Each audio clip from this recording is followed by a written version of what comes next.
अरे बहू, देखो तो ज़रा, तुम्हारी बहन आई है। इनकी अच्छे से खातिरदारी करो, कोई कमी नहीं रहनी चाहिए। रिया की शादी को 1 साल होने को आया था, लेकिन उसको अभी तक अपने मायके जाने का मौका नहीं मिल पाया था। जब भी वो कुछ मायके जाने का प्रोग्राम बनाती, तभी कुछ न कुछ अड़चन आ जाती थी, जिसकी वजह से वो मायके नहीं जा पाई। आज उसकी दीदी उससे मिलने आ रही थी।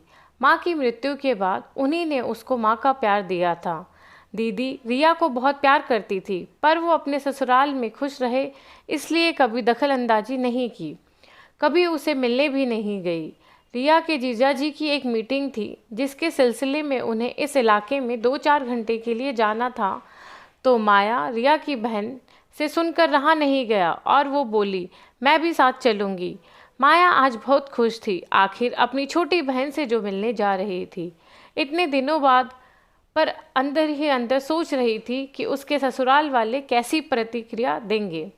रिया सुबह से सारे काम निपटाने में लगी हुई थी और तभी उसे याद आया कि उसने विशाल को तो बताया ही नहीं।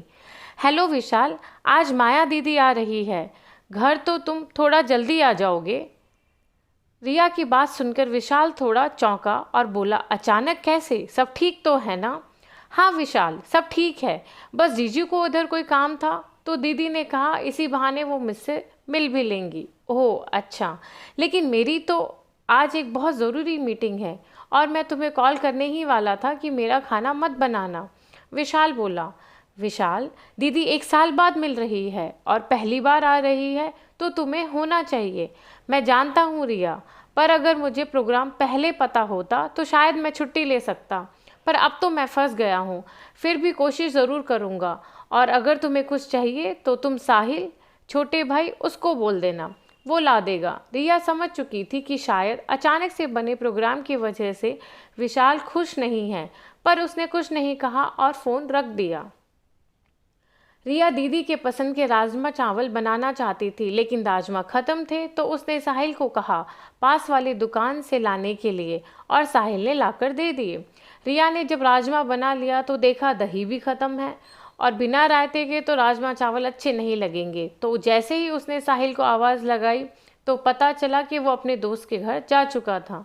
रिया को अब अपनी लाचारी पर बहुत अफसोस हुआ, पर दीदी के आने की खुशी ज़्यादा थी, इसलिए उसने जो कुछ सामान था उसी की तैयारी की और पकवान बना दिए। घंटी बजते ही रिया ने दरवाज़ा खोला तो दीदी को देखकर अपने आंसू नहीं रोक पाई और उसके गले लगकर खूब रोई। भला कोई मेहमान का ऐसा स्वागत करता है क्या? सास की आवाज़ सुन रिया ने आंसू पोंछे और दीदी को अंदर ले गई। सासू माँ ने सबका हाल चाल लिया और अपने कमरे में चली गई सोने के लिए।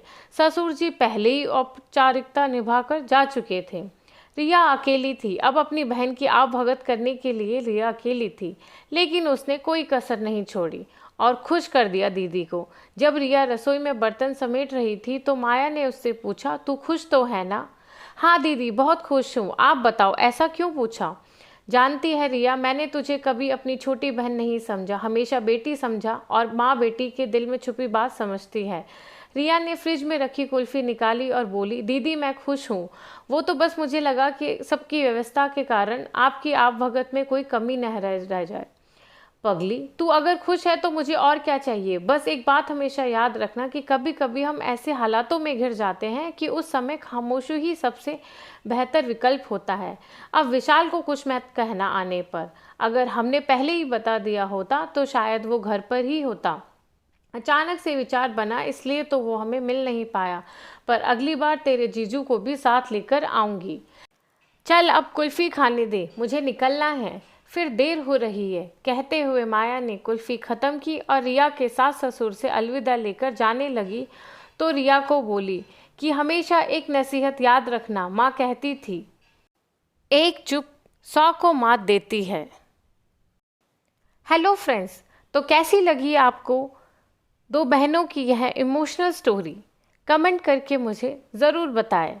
अगर पसंद आई तो इसे लाइक करें, शेयर करें इसे फैमिली और फ्रेंड्स के साथ, सब्सक्राइब करें मेरे चैनल को ऐसी और कहानियाँ सुनने के लिए। तो मिलती हूँ मैं आपसे मेरे नेक्स्ट वीडियो में नई कहानी के साथ। धन्यवाद।